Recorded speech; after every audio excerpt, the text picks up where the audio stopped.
as early as possible, whether you have one student or 30 students, to be thinking about, okay, how can I build the structure of like the back end, the businessy side of things to make things easier on myself, which, as teachers, we don't want to be selfish or be perceived as selfish, but really, we're in a unique position because as private teachers, we're not only the ones offering the service, but we are our business.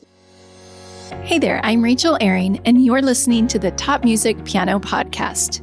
Get inspired as we discuss creative resources, trends in piano pedagogy, ways to grow your income and streamline your studio, and new ways to engage your students each week.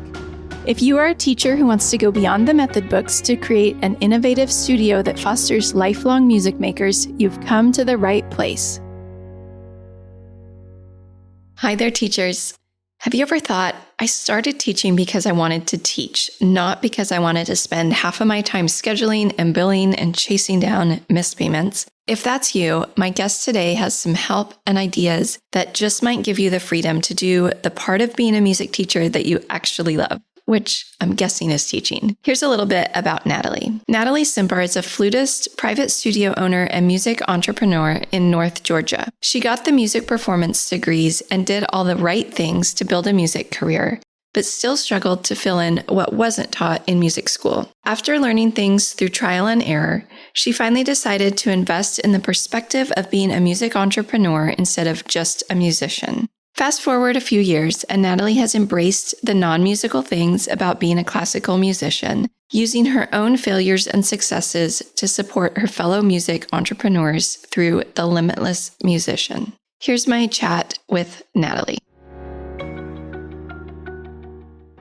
Hi, Nathalie. Welcome to the show. I'm so excited to get to know you today. Could you start out by introducing yourself and tell us what you do? Yes. Hi, Rachel. I'm so excited to be here. And a little bit about myself. I'm a flute player. I am a private studio owner, a freelancer. I also coach other musicians on how to build up their studios with a dear friend of mine, Catherine Eminent. And, I actually went through kind of the same traditional path that a lot of classical musicians take. Like you get your degrees, and then you're out in the real world, and then you're like, now what? How do I turn this into a full-time living? And so I didn't always think of myself as wanting to be a private studio owner or a private music teacher. But I really became passionate about it and learning the ins and outs of like running my own studio, being my own boss, and also just like being able to interact with students and make connections with people through music in a different way than I had like coming up in my training. I have been doing this for a while now. I've been out of school for like 10, maybe 11 years. That sounds like so crazy. I know. I won't tell you how long I've been out, but longer than that. Yeah, I know. And it's just like, it's really, it's great to see like more things, more resources out there for private studio teachers. So that's kind of like primarily what I do as a professional, is just helping other classical musicians kind of learn like what is unique about them and what gets them excited about teaching music and interacting with students and building their own studios. And then outside of all the music stuff, I'm a dog mom. I have 2 rescue dogs. One of them is here snoring in the background. So hopefully that doesn't come across in the audio. I can't hear. So, and I love to bake. And it's always fun to find ways to incorporate like my personal interests into like my studio, how I interact with my students, how they get to know me, and kind of keep things fresh. So that's a little bit about me. Fantastic. I think you're the first flute player I've had on this show. I've had a clarinet player, a violinist or two, But I always think as pianists, we think we have it so hard, or as piano teachers, but I think it's so much harder if you're playing like a flute or an oboe or something, because I mean, there's tons of kids who want to learn piano, right? But when you're playing some of those less common instruments, I think it's even harder for you guys professionally. And so that's kind of why I like to bring you on the show, because I think you have a lot of wisdom and you guys have thought about this and worked really hard to grow your studio and do it very intentionally. So I'm excited to dive in. We're going to talk a little bit about what you call the CEO mindset of a private teacher. Can you tell me what you mean by that phrase? Yes, absolutely. So a CEO mindset, as classical musicians, like we try to avoid feeling like we're business driven and like income driven. But like the reality is that, we can enjoy being teachers and feel passionate about like the emotional work that we put in with our students. And we can still also want our studio and like our efforts to support our family, to support our lifestyle, and to make the energy that we put into our students possible. So the CEO mindset is kind of something that really encapsulates all of the things that I think are really valuable to have as private music teachers. So C being confidence, like not only confidence in your abilities as a teacher, but also confidence in who you are, in what drives you, and why it is that you do the things that you do, and why you want to be a teacher. The E is entrepreneurship, because again, the reality is that, even though we're not all business minded or know how to put together like a profit and loss statement, or know how to put together a recruitment strategy or marketing or graphic design or all of these things, like we do need to be empowered to like seek out those skills and build up those skills, even though it's not usually easily accessible to us as musicians. And then lastly, O being opportunity, that we should be open-minded to see opportunities where they are, whether it is opportunities to serve your community, opportunities to grow as a person, and to also grow as, an expert in your field and like the things that you do. But that there are opportunities everywhere to evolve, to grow, to do things differently, and to really find ways that being a private teacher can align with your professional goals and aspirations, but also align with your individual identity outside of like what it means to be a musician and a private teacher. Nice. So I didn't know each of the letters stood for something. It's like a little framework that you've created, huh?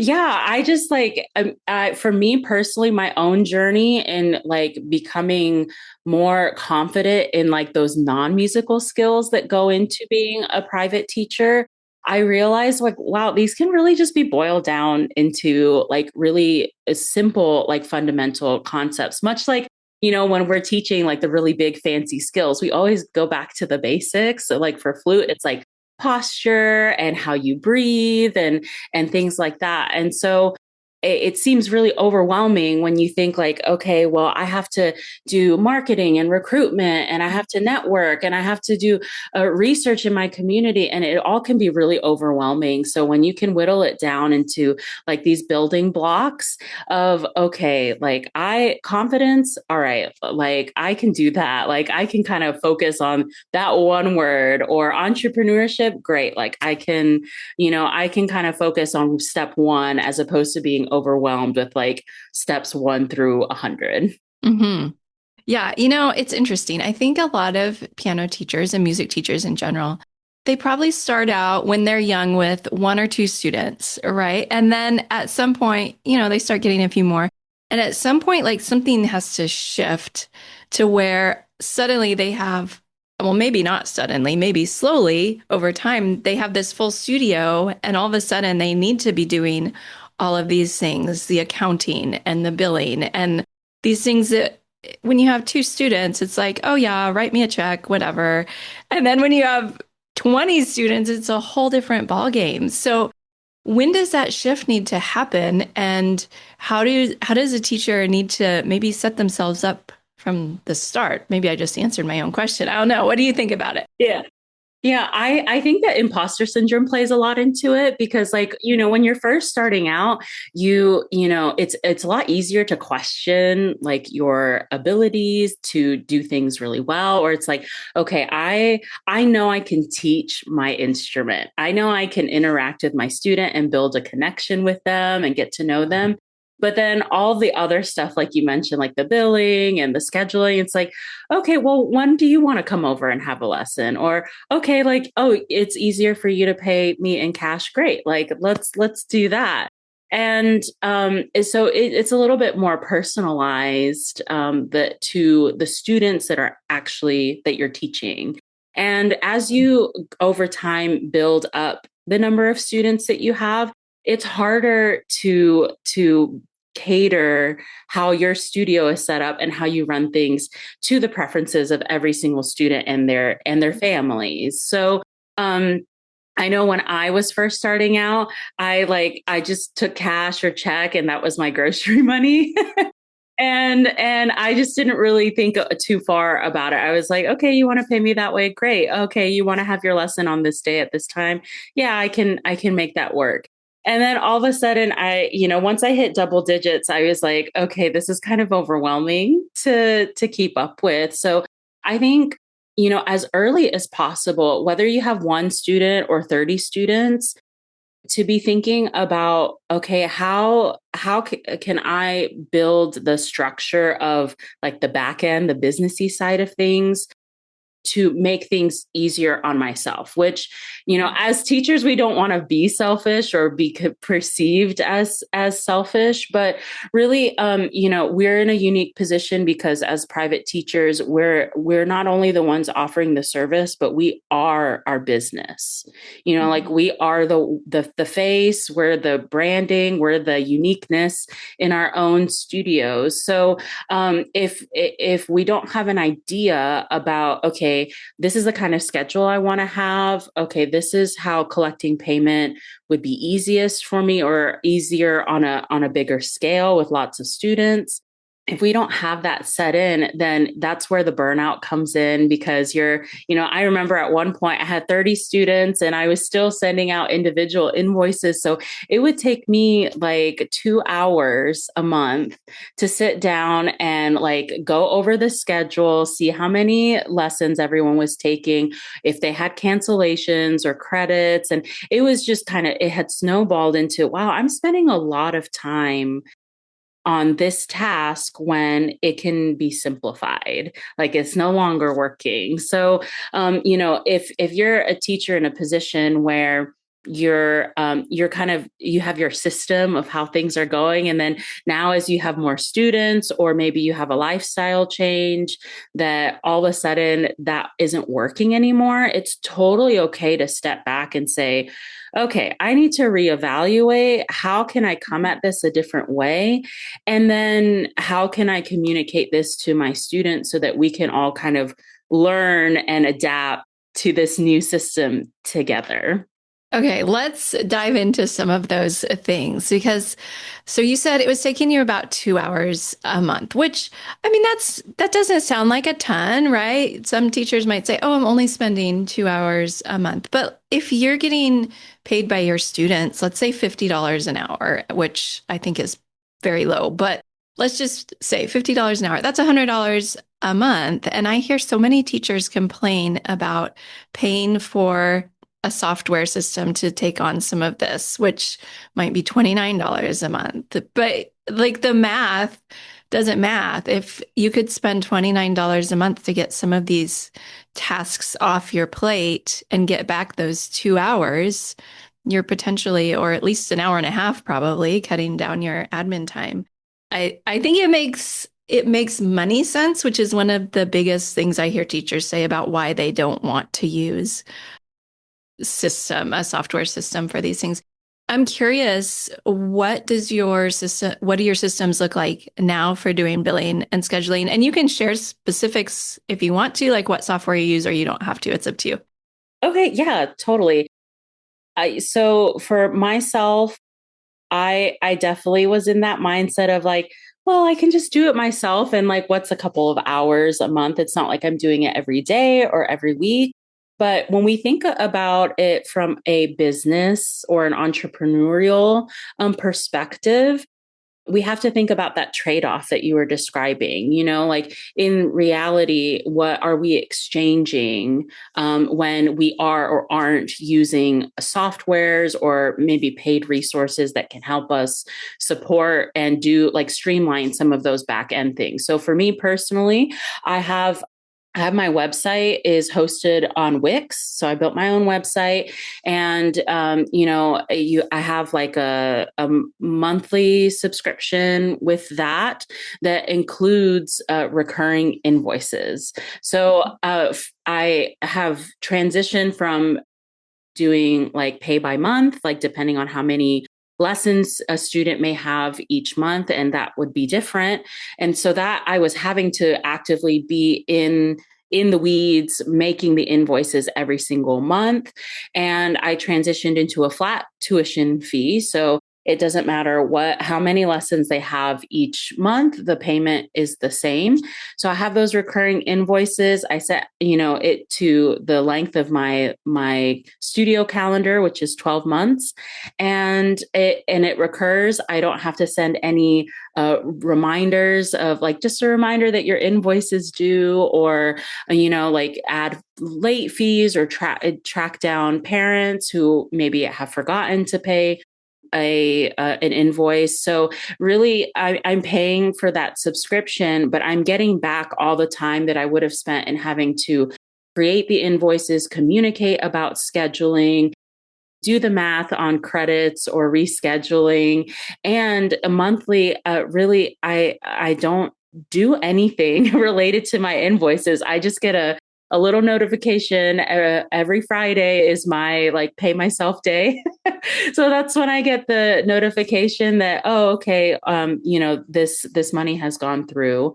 And that's it. So my invoicing has gone from a couple of hours a month to like maybe a few minutes every few months. So it's really, the trade-off as a business person. If you can create a system for your employees to do things efficiently so that they can have energy and time to do other things, then you would totally do that. And as a private teacher, you are the boss, but you're also the employee doing those things. So yeah, using resources at your disposal, and it feels kind of difficult to let go of that money at first. I'm now, instead of wondering about invoices and how much money I have to track down, I'm focusing on like how can I make my students' experience in the studio better. Yeah, and I think you're making a great point because most teachers got into teaching because they want to teach. They don't want to do all of this other business stuff. And I think the point you're kind of honing in on is that if you set up all this business stuff, it actually gives you more of what you want to do. It gives you more time to teach. It gives you more focus on the teaching because you've set up these systems and processes and you don't have to worry about all that stuff, right? Yes, absolutely. I when I look back over the past 10 years about how not only how my studio has evolved, but also how I've evolved as an instructor, as a musician, and as a teacher, I really do credit a lot of my growth to organizing all of the non-music things about my studio that I ignored for a long time, partially because I was like, that's not why I'm a music teacher. It's not to like do invoices and schedules and all of that stuff, but also because I had no idea where to even start learning how to do all of those things. So it was a little bit of like, well, that's not my thing, but also like, I how do I know where to begin with all of that. So as someone who's very organizationally minded, I'm very organized and I have lots of routines in my own personal life. And then one day I was like, well, what if I applied that to my studio and how I streamline certain things, put routines into place?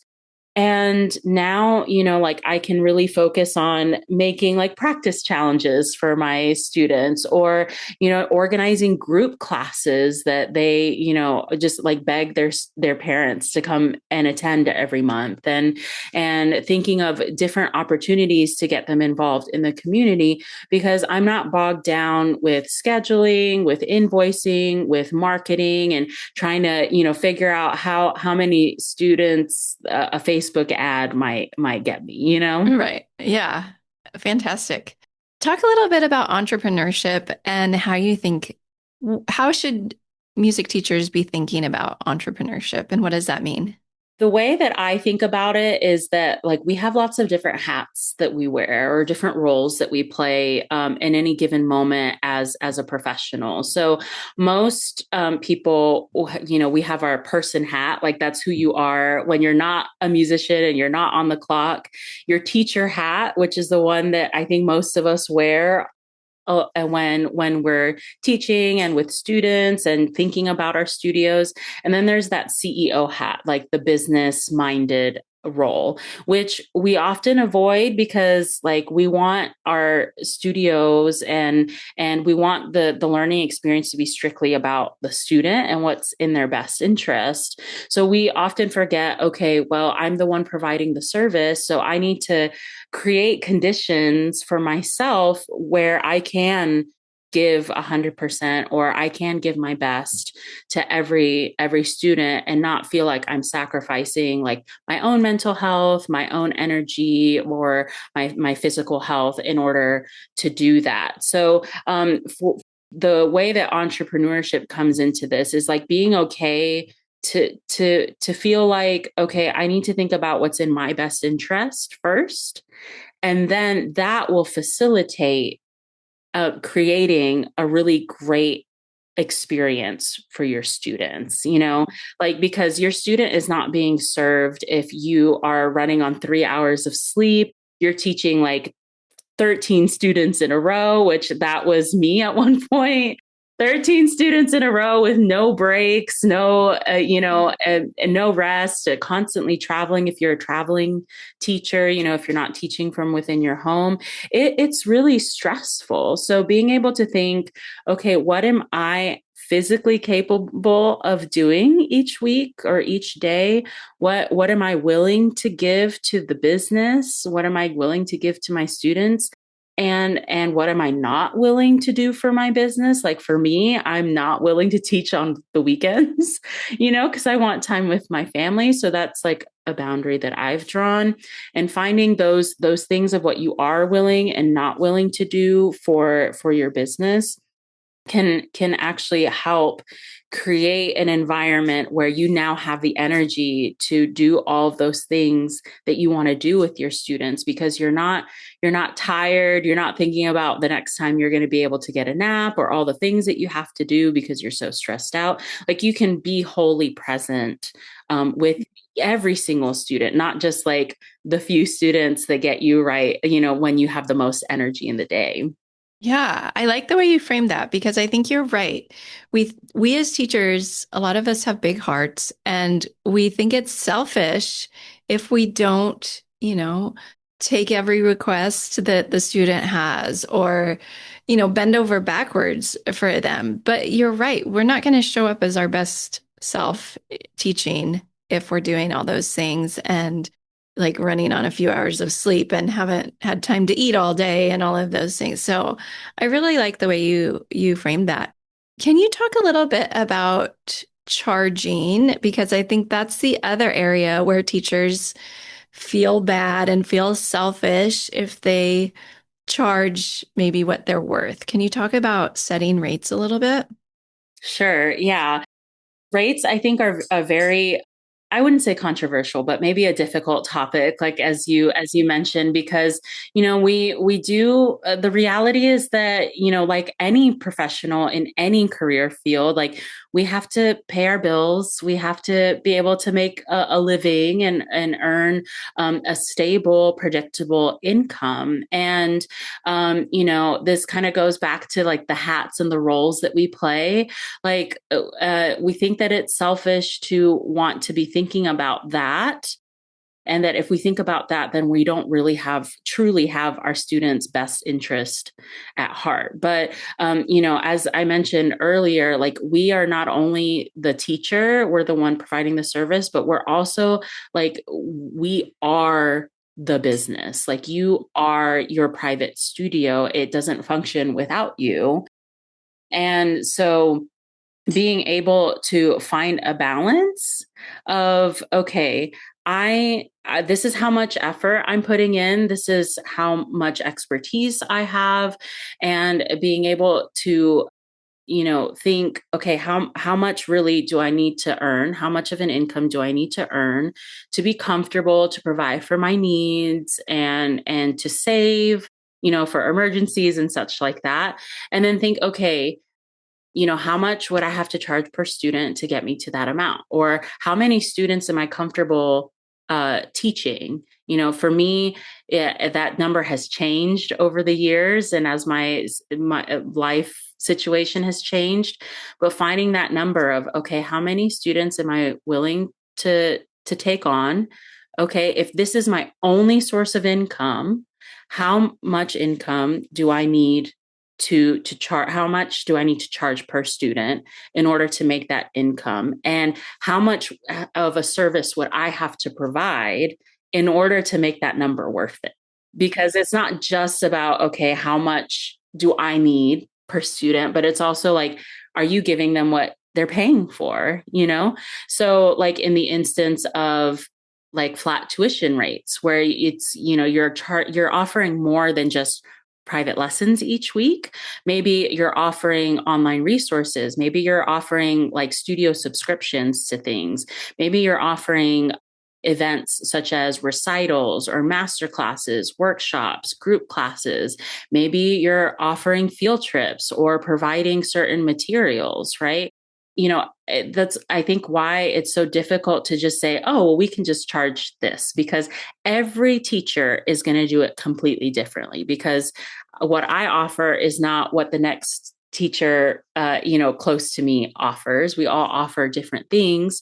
So it's difficult to look at someone else and say, okay, well, they're charging that, and based on experience, then I can charge the same, or I should adjust this way. Like, it's not an equal comparison in the least. So I would definitely recommend, when you're thinking about your rates, to do some market research, and not just with piano teachers. Like, search for woodwind instructors, for brass, percussion, voice lessons, and see, okay, what's the going rate for just a standard private lesson in my area?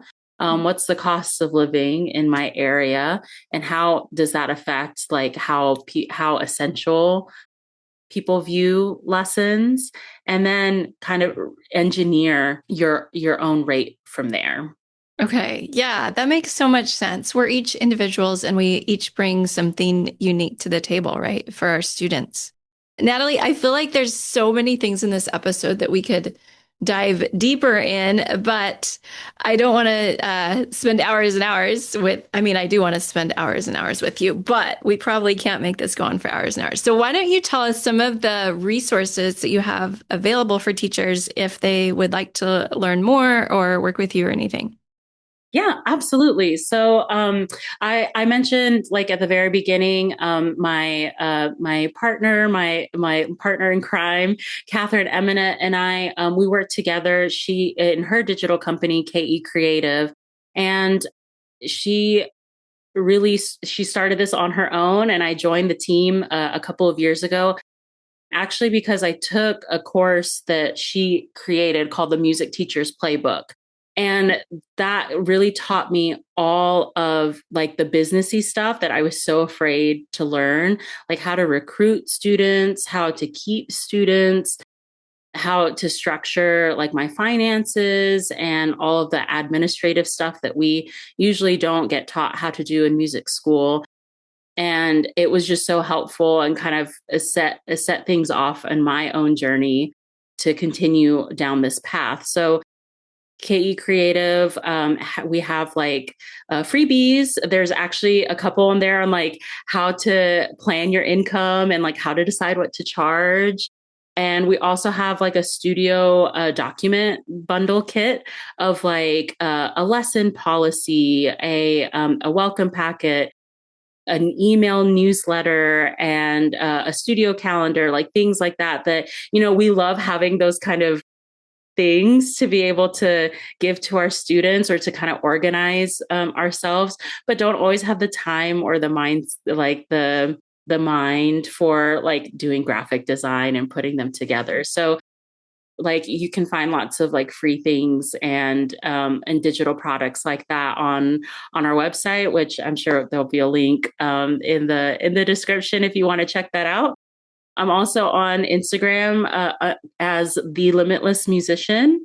We do coaching. We just talk about the things that a lot of musicians maybe are afraid to talk about, or they're like, oh, I feel that way too, but like I don't see other people talking about. So we're just like really all about trying to help musicians just come together and like talk about the real experience of being a musician these days, because it looks like so differently than it did, even just like 10 years ago. So that's, I'm usually on Instagram these days and yeah. Yeah. So on Instagram, it's The Limitless Musician. Is that right? Mm-hmm. Yeah. And then do you want to give the website where people can get the freebies and resources? Yeah. So the website is kecreative.com/freebies. And then from there, you can like see the freebies and kind of explore the website a little bit. Okay, great. And we'll put those links, like you said, in the show notes as well. Nathalie, thank you so much for sharing in this conversation with me. It was really lovely to meet you and get to talk to you today. It's so great. Thank you for having me. And it's so nice to talk to you for a bit. If you listened to this episode and were wishing that you could dive deeper into some of these topics, be sure to check out the KE Creative website. But I also have a book recommendation for you. I am currently in the middle of reading Eric Branner's brand new book called Lessons, and it covers everything that Nathalie and I were talking about today, especially if you are a newer teacher or maybe you want to make some changes to the way you're running your studio. I encourage you to check it out. I'll put the link in the show notes for you. And don't forget that you can still get the on-demand replays of the Top Music Live conference that took place in Sydney in April. I don't know if you saw the lineup of speakers for this conference, but it was incredible. And I wish I could have been there in person. But the next best thing is watching the replays. And I think Laura said on the podcast last week that it's almost better to watch the replays because you can pause, replay, and have time to actually digest all of the content. So you can find those at topmusic.co/on-demand. All right, that's the end of the show for this week. Next week on the podcast, Jacqueline Morozic will be here with a creative alternative to makeup lessons. So be sure to join me for that. I'm Rachel Ehring, and you've been listening to the Top Music Piano Podcast. I'll talk to you next week. How do you keep up to date with all the latest trends and research into music education? How do you connect with other teachers around the world and make sure your teaching stays fresh and relevant for students of all ages and stages, both now and into the future? I created our Top Music Pro membership to be the one-stop shop for music teaching resources, training, support, and community, and I'd love for you to come and join us inside. With over 40 comprehensive training courses, hundreds of teaching demonstrations and lesson plans, free monthly sheet music, discounts, and all the business and pedagogy support you could ever need, Top Music Pro is the community you've been looking for. If you're ready to level up your learning from the podcast and join thousands of other teachers in our global network, head over to topmusicpro.com today.